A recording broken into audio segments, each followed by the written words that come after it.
So I have problems with this Lavazza Jolie machine. It's the second one I've had. When I press this button, it's actually the light's flashing. It sort of cuts out after a few seconds. I've already made an attempt here, so it randomly.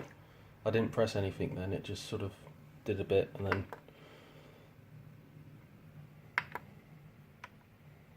There we go.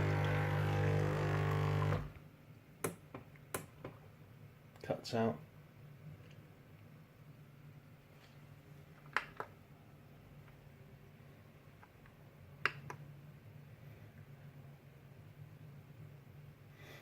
So the first one, this motor, I didn't press anything, and it just something weird's going on with this machine. I'm not sure what.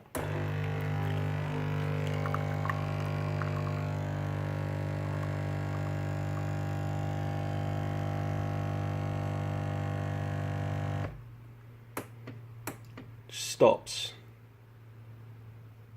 So I don't know.